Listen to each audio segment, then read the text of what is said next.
조갑제 TV 시청자 여러분 안녕하십니까? 2020년 7월 19일 새벽입니다.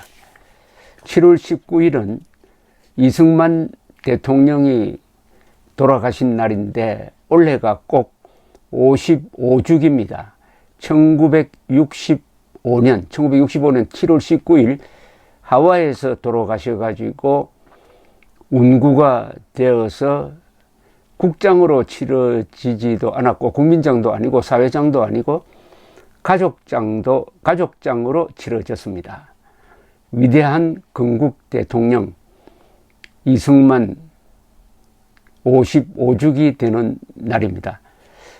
어제 이어서 이 박재옥 씨, 박 대통령 큰딸 박재옥 씨가 생전에 남긴 수기를 소개해 드리겠습니다. 이 수기는 월간조선 기자 강인선 씨가 1995년 12월호 월간조선에 정리해서 올린 것입니다. 3박 4일 동안 박재옥 씨를 인터뷰를 해서 그것을 정리를 해가지고 박재옥 씨가 확인한 다음에 올린 글이고, 이 글이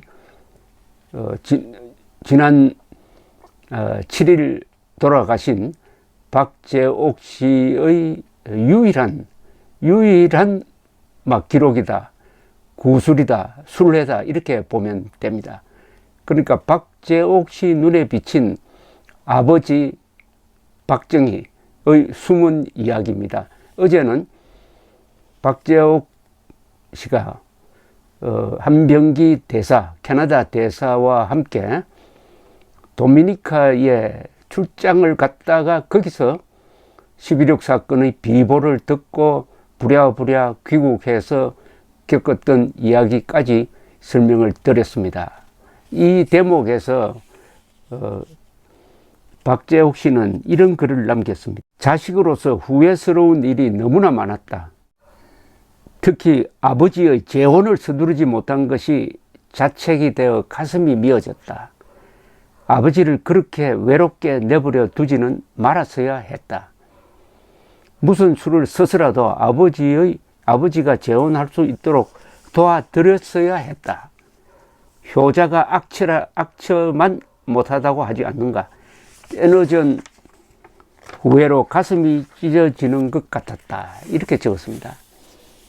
박정희 대통령이 말년에 유경수 여사를 잃고 한 5년 동안 쓸쓸하게 지냈고, 그 쓸쓸한 틈을 파고든 차지철이라든지 누구의 영향이 있었다, 이렇게 해석하는 분들이 들어 있습니다. 그래서 박정희 대통령이 재혼을 했더라면 운명이 달라졌을 것이다라는 이런 이야기를 합니다. 박정희 대통령의 생애에서 만약 그랬다면 달라졌을 것이다, 이런 대목이 몇 개가 있습니다. 만약 백선엽 당시 수사본부장이 남로당이 연루된 사형 직전에 있었던 박정희를 살려주지 않았으면 어떻게 되었을까? 역사가 달라졌겠죠. 또 그 전으로 거슬러 올라가서 오늘 그 이야기 좀 하려고 합니다만, 박정희 대통령의 첫 결혼이 아주 성공적이었고 부부 금슬이 좋았고 행복한 교사 생활을 보냈다면 어떻게 됐을까? 아마 만주 군관학교로 가는 모험을 하지 않을지도 모르겠다, 이렇게 생각됩니다. 그러면 박정희 대통령은 군인이 안 되었으니까 5.16 군사혁명으로 집권할 리도 없죠. 그리고 재혼을 했으면 어땠을까? 또는 1974년 8월 15일 문세광이 쏜 총에 유경수 여사가 맞지 않고 박정희 대통령이 맞았으면 어떻게 됐을까? 이게 다 역사에서 자주 거론되는 만약 그랬다면 하는 겁니다. 그 중에 하나가 재혼을 했더라면. 이 이야기는 유경수 여사가 돌아가신 이야기로 연결이 됩니다. 박재옥 씨가 유경수 여사가 돌아가실 때도 외국에 있었습니다. 1974년 8월 15일 우리는 당시 남편의 임지였던 칠레 대사를 했습니다. 유경수 여사의 사고 소식을 들었다.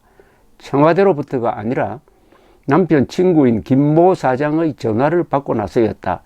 우리가 김 사장으로부터 연락을 받았을 때는 유 여사가 문세광의 총탄에 쓰러져 수술을 받고 있을 때였다. 워낙 경황이 없어서 그랬겠지만 청와대로부터는 직접 연락이 온 것이 없었다. 잠시 망설이지 않을 수 없었다. 대사는 외무장관의 승인이 없으면 움직이지 못한다. 장관 승인도 없이 우리 마음대로 움직였다가 나중에 누군가 불편하게 되는 것은 아닐까 하는 생각이 들기도 했지만 그 절차를 밟고 기다리기에는 시간이 부족해 우리는 일단 서울로 가기로 했다. 우리로서는 우리가 할 도리를 다하는 것이 먼저이고 또 당연하다고 판단했던 것이다. 그의 여름은 유난히 무더웠던 것 같다. 장례식에 참석하고 돌아오니 무릎이 화상을 입어 빨갛게 부풀어 있었다. 나뿐 아니라 다른 가족들도 마찬가지였다. 장례식이 끝나고 상황이 어느 정도 정리되고 난 후 아버지와 형제들이 모두 한자리에 모이게 되었다. 그 자리에서 아버지는 나는 재혼을 하지 않겠다고 말씀하셨다. 우리는 아무 말 없이 묵묵히 앉아 있었다. 그 상황에서 무슨 말을 할 수 있겠는가? 서울에서 그렇게 한 달 가까이 머무르다 나는 다시 칠레로 돌아갔다. 마음 같아서는 아버지 곁에 오래도록 머무르며 아버지의 아픈 마음을 위로해 드리고 싶었으나 이번에도 내가 쓸 자리는 어쩐지 마땅치 않았다. 서울을 떠나야 한다는 것을 알면서도 발길이 떨어지지 않았다. 세상에 태어나 아버지가 그렇게 불쌍하게 보인 적은 없었던 것 같다. 나는 아버지에게 편지를 썼다. 아버지가 불쌍하다고, 아버지가 가엾어서 못 견디겠다고, 빨리 결혼하시라고 썼다. 그런 편지라도 쓰지 않고는 견딜 수 없을 만큼 마음이 쓰라렸던 것이다. 아버지를 마지막으로 뵌 건 1978년 봄 공관장 회의가 있어 서울에 왔을 때였다. 물론 그때는 그것이 마지막 만남이 될 것이라고 는 꿈에도 생각하지 않았다. 여느 때와 마찬가지로 청와대에 가서 아버지와 함께 저녁 식사를 했다. 아버지는 평소와 마찬가지로 별 말씀을 안 하셨다. 여러 분을 만나도 나에게 하시는 말씀이란 것이 고작 왔나? 언제 왔나? 언제 가나? 정도였고 그날 또 다를 것이 없었다. 아버지가 정치에 관한 이야기를 하실 때 그것은 늘 남편과 아버지 사이의 화제였다. 아버지가 혼자서 동생들을 데리고 사는 모습을 볼 때면 나는 가슴이 미어지는 것 같았다. 그래도 일이 워낙 바쁘시니까 외로움쯤이야 잊고 사시려니 생각한 것이 불찰이었다. 아버지는 몹시 힘드셨을 것이다. 아버지의 장례식이 끝나고 서울 일이 어느 정도 정리되었을 때 나는 서둘러 캐나다로 떠났다. 이제는 캐나다 생활도 정리하고 돌아와야 하는데 바다가 얼기 전에 이삿짐을 싸서 붙여야 한다기에 그 후 1, 2년 동안 나는 죽은 듯이 지냈다. 아무 생각도 하지 않았다. 사람이 죽었는데 이 세상에 중요한 것이 뭐가 있단 말인가? 사람을 만나는 것도 싫고 무엇을 하는 것도 싫고 완전한 무기력 상태에 빠져 있었다. 그때 만난 어떤 사람이 내게 그러지 말고 이제 그만 좀 잊으세요. 그렇게 자꾸 한 가지 생각을 꼼꼼히 골똘히하고 있으면 병이 나요라고 말렸다. 저는 아무 생각도 안 해요. 모든 게 귀찮아요 라고 힘없이 대답했다. 그 정세가 한동안 계속되었다. 나중에 이야기를 들어보니 친척 중에 많은 사람들이 비슷한 상태였던 것 같다. 5.17 직후에 남편은 어디론가 잡혀가고 그 다음날 우리 집에는 검은 옷차림의 남자 5-6명이 들이닥쳤다.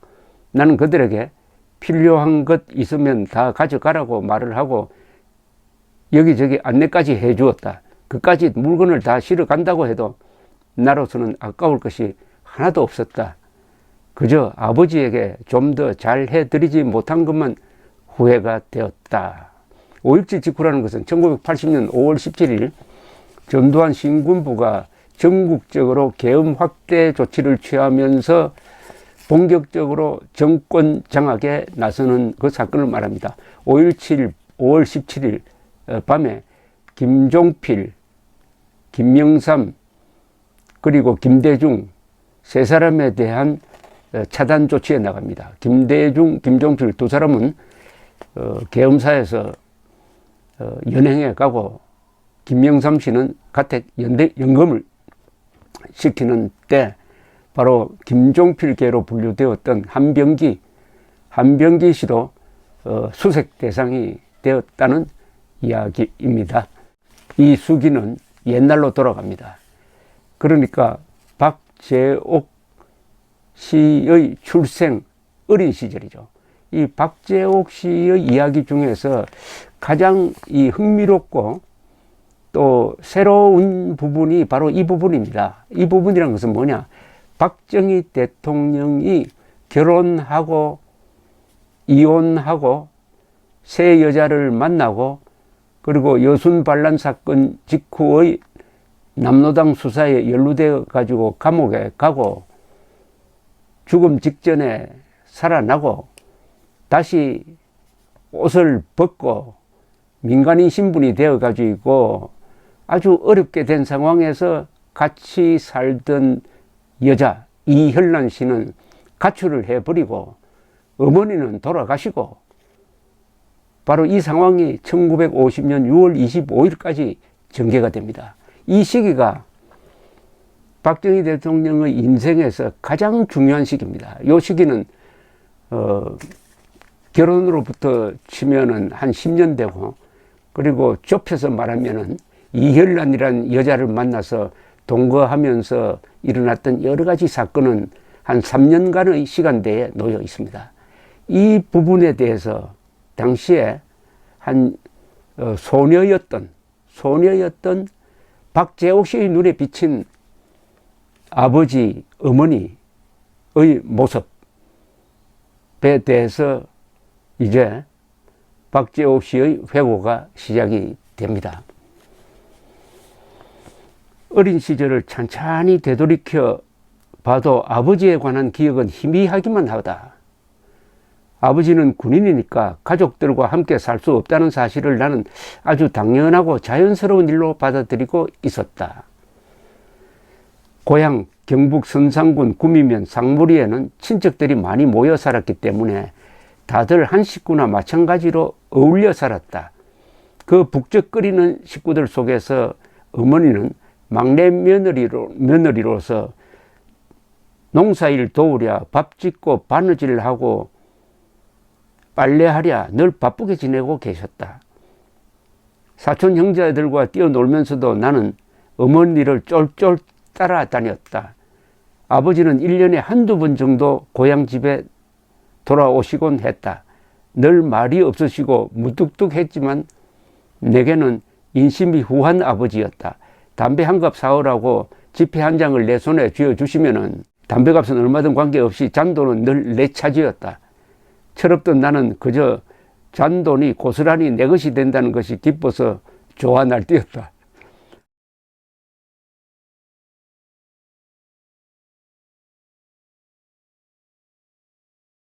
고향집에 돌아오시면 아버지는 하루 종일 책을 읽으셨다.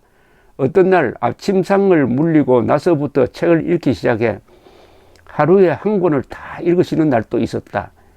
저녁 때가 되면 아버지는 어머니께 이 책이 다 내 머리에 있다. 자, 물어봐라.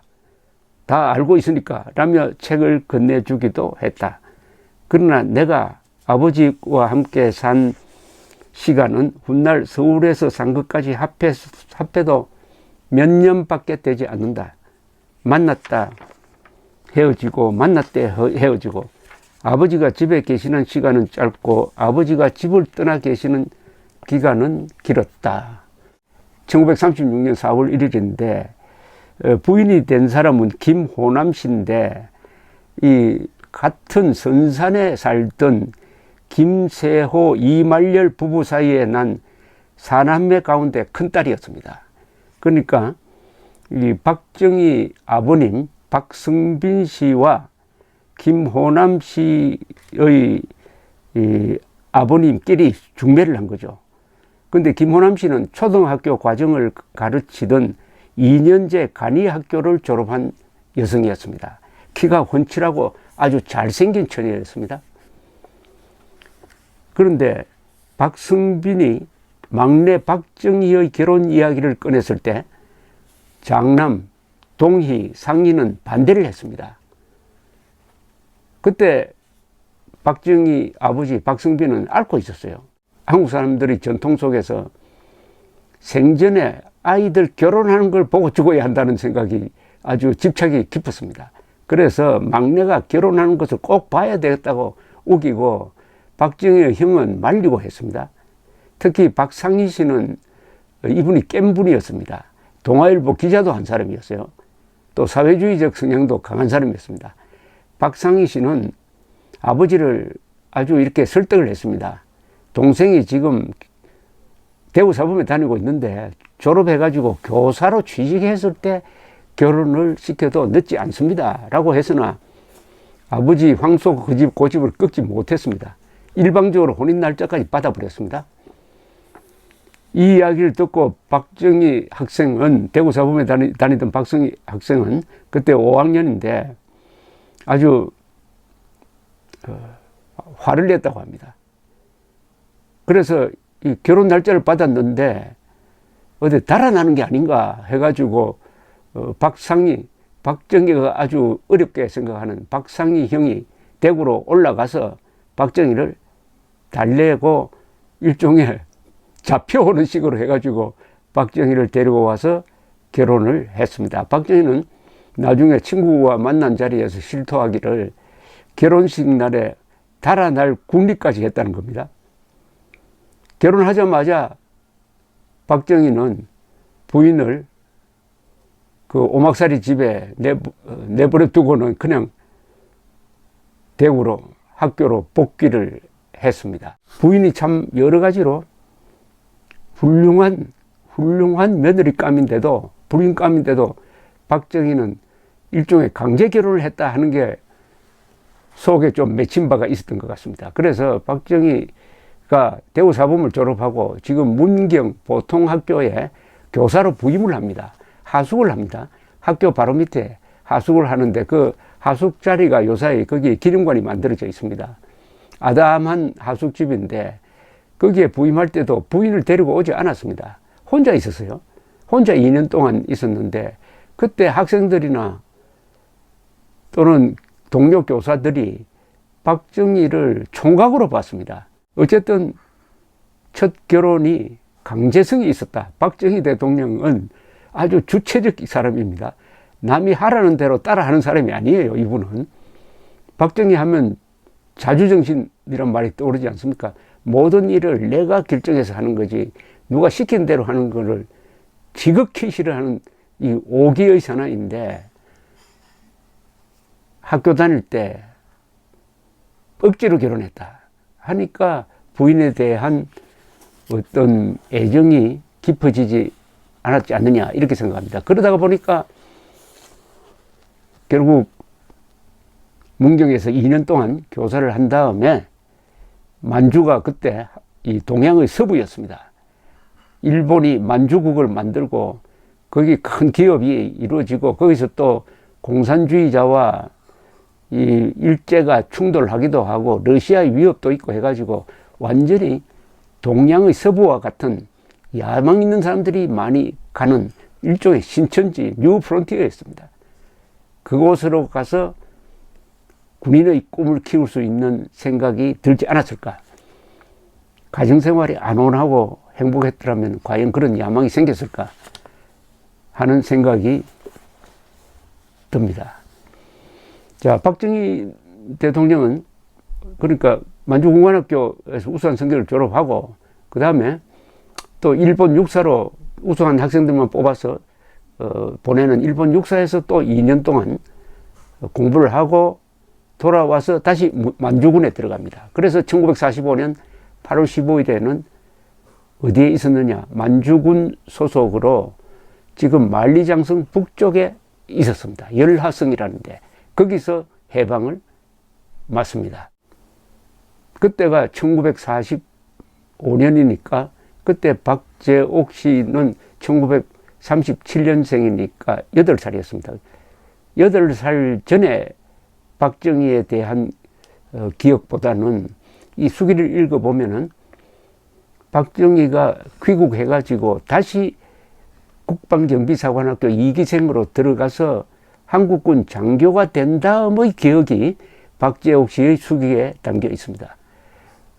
박정희는 망군이 이제 항복한 다음에는 중국을 거쳐서 귀국을 합니다.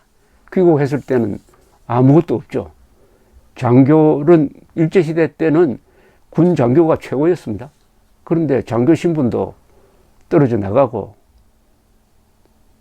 만주국은 사라져 버리고 돌아오니까 1946년이었습니다. 46년은 지금 미 군정 시절입니다. 좌우익 대결이 치열할 때였습니다. 그때 빈털터리로 돌아왔습니다. 얼마나 실망했겠습니까? 한 몇 개월 있다가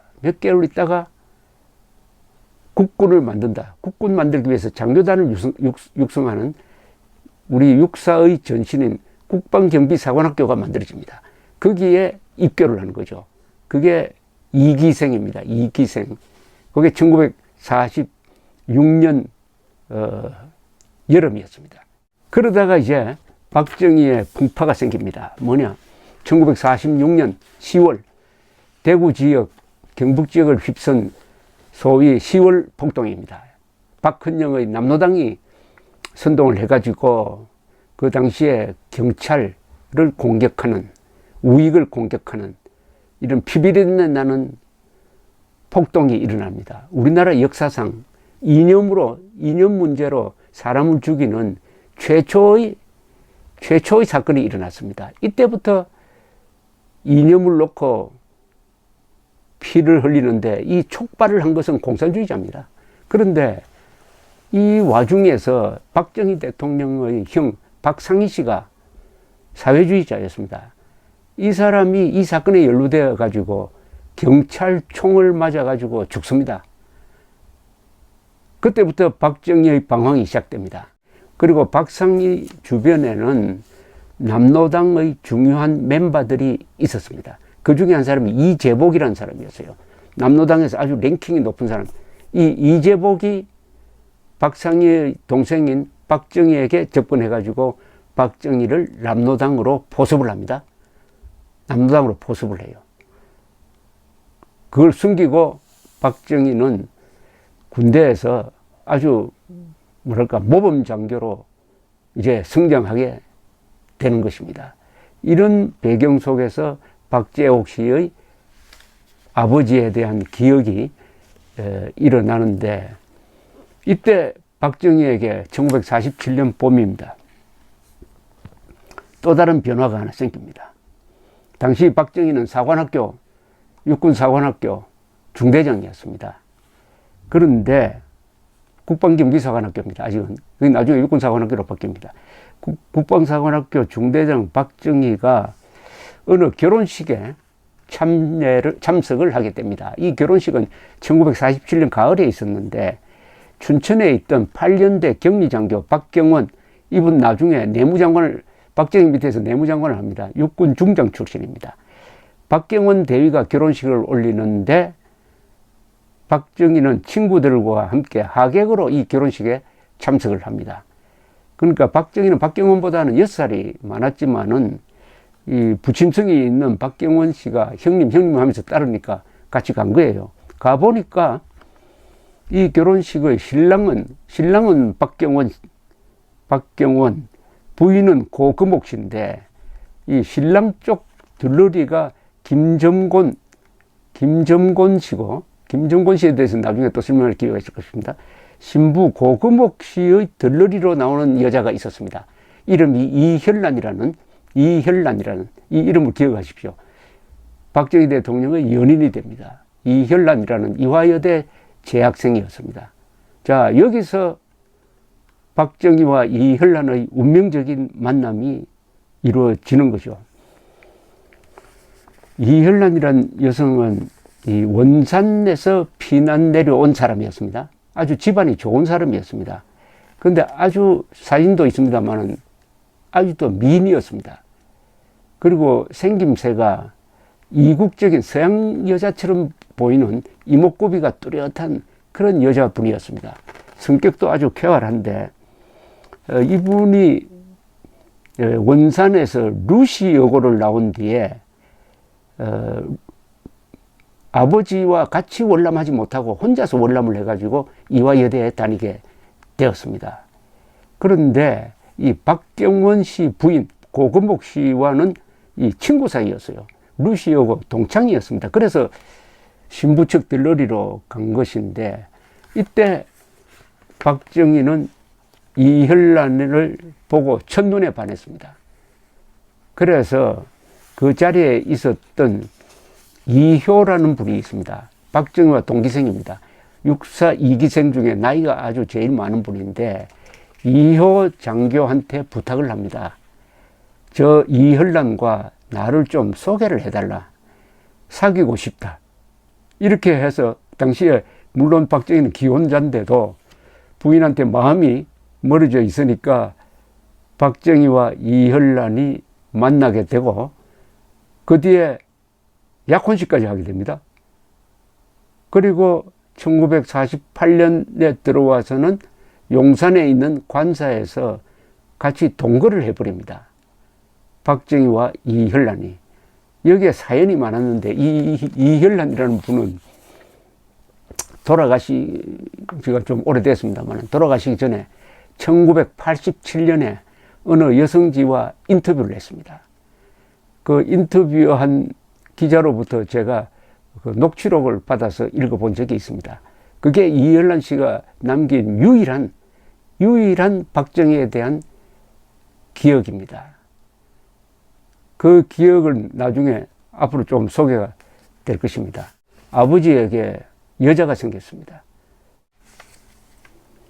아버지와 어머니 사이에 문제가 있다는 것도 나는 전혀 눈치채지 못하였다.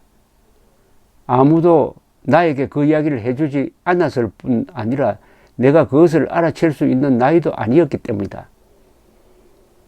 6.25 전의 일이니까 내가 10살이 좀 넘었을 무렵의 일이다. 그러면은 1947년, 8년 무렵이란 이야기입니다. 어느 날 아버지 박정희가 오랜만에 상무리 집에 오셨다. 아버지는 집안 어른들과 뭔가 심각하게 의논을 하셨는데 아마도 이때 이혼을 하기로 결정을 하셨던 것 같다. 어머니는 너무나 속이 상해서 어쩔 줄을 모르셨다. 당연한 일이지 않은가. 남편도 없는 집에서 막내 며느리라고 일만 죽으라고 한 게 10년이 넘었는데 그 대가가 이혼이라니. 어머니가 날 앞에 두고 눈물을 흘리셨다. 너희 아버지가 아무래도 이상하다. 서울에 딴 여자가 있는 것 같구나. 어쩐지 내가 이 집 식구가 될 수는 없을 것 같아. 딸 한 10살 되는 박재옥 씨 앞에 이렇게 하소연을 하더랍니다. 이 심경이 참 기가 막힙니다. 10년이 넘게 일만 죽으라고 했는데 남편은 오지도 안 하고 그런데 서울에서 다른 여자가 생겼다. 그 하소연 하는데 피눈물이 나지 않았겠습니까? 또 하소연할 사람도 딸밖에 없어요. 10살 정도 되는 딸. 어머니는 눈물을 훔치며 말꼬리를 흐리셨다. 어린 마음에도 이상한 기분이 들었다. 엄마, 그게 도대체 무슨 말이에요? 어머니는 조용히 말씀하셨다. 이혼을 한다는 거지. 이게 도대체 무슨 이야기일까? 엄마, 이혼이 뭐예요? 이제 너희 집에서 못 살고 쫓겨나게 된 거야. 박재욱 씨는 이렇게 쓰고 있습니다. 나는 너무 놀라고 당황해서 멍한 상태가 되었다. 전혀 짐작을 못하고 있던 내게 그것은 청천벽력이었다. 이혼이라니 그것은 들어본 적도 없는 말이었다. 어머니는 그때 절대 내 손으로는 이혼 안 해줄 거야. 자기도 좀 당해봐야 돼 라고 말씀하셨다. 아버지는 왜 다른 여자를 좋아하게 되었을까? 내가 보기에는 우리 엄마가 최고인데 엄마는 예쁘고 나에게도 그렇게 잘해주는데 이혼하기 전부터 이미 아버지로부터 버림받은 것이나 마찬가지인 어머니와 나의 애처로운 모습에 할머니는 얼마나 속을 끓이셨는지 아들을 대놓고 나무라지도 못하고 그렇다고 어머니를 마냥 잡고 있을 수도 없는 것이 할머니의 입장이었다. 여기 할머니는 박정희를 40살을 넘어서 낳은 박정희 어머니를 가리키는 겁니다. 백남이 여사죠. 이때 60대 후반이었습니다. 할머니는 나를 끔찍하게 보살피셨다. 불쌍한 내 새끼 사촌 형제들 사이에서 제대로 먹어보지도 못하고 활발하고 씩씩한 사촌 형제들 사이에서 축 처진 내 모습을 보실 때마다 할머니는 안쓰러워 어쩔 줄을 모르셨다. 할머니의 속바지 주머니에는 늘 무언가 먹을 것이 들어 있었다. 무엇이든 바지 주머니에 감추어 두었다가 사촌들이 볼세라 내 입에 슬쩍 넣어주시곤 했다. 감이 하나 있으면 할머니는 그것을 당신이 드시지 않고 화로불의 제 속에 감추어 두셨다. 아마 가장 안전한 곳이 화로 속이라고 생각하셨는지 내가 혼자 할머니 방에 들어가면은 할머니는 화로 속의 재를 긋고서 그 속에서 뜨뜻해진 감을 내 입에 넣어주셨다. 할머니가 무더운 여름을 나느라고 고생하신다며 큰 사촌 오빠가 사온 수박을 할머니는 당신이 먹기도 전에 나에게 먹이다가 들켜서 싫은 소리를 들으신 적도 있다. 그러니까 이 박정희가 바람이 나가지고 본처를 이렇게 소홀히 하는 걸 지켜보는 그 어머니의 심정이 어떻겠느냐 이겁니다. 더구나 그 며느리가 죽도록 10년 동안 농사일하고 집안일 다 보살피는 거기서 난 이 손녀 박재옥 씨에 대한 사랑을 이야기를 하고 있습니다. 상무리에서 어머니의 생활은 외로웠다. 할머니는 늘 어머니의 바느질 솜씨와 음식 솜씨를 최고라고 칭찬하셨지만 그것이 어머니에게 위로가 되지는 못했을 것이다. 늘 괴롭고 외로우셨을 것이다. 가족의 살림을 챙기느라 고단한 속에서 어머니는 나에게 온갖 보살핌을 다 주셨다. 남편도 없고 아이가 더 있는 것도 아니니 어머니의 사랑은 온통 나에게만 쏠렸다. 지금 생각하면 창피한 일이지만 나는 5살이 될 때까지 어머니 젖을 먹었다. 과보호로 자랐다는 뜻이죠. 과보호. 어머니에 대한 나의 집착도 강해서 그 후 10여 년을 얼마나 힘겹고 괴롭게 보냈는지 모른다. 어머니에 대한 애착을 자제한다는 것이 얼마나 힘든 일인가를 알기에 나는 내 자식만큼은 그렇게 키우지 않으려고 무진 애를 썼다.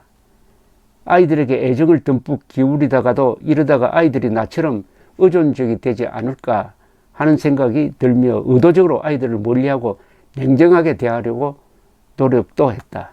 그래야 부모와 자식 간에 더 독립적인 관계를 유지할 수 있을 것이기 때문이다. 아버지가 상무리에 다녀가시고 얼마 되지 않아 어머니는 상무리를 떠나셨다. 그러니까 아버지가 나타나가지고 이혼수속 밟으려고 하는 눈치를 보고는 어머니가 상무리를 떠나서 대구로 가는데 박재옥 씨를 데리고 갔다는 이야기입니다.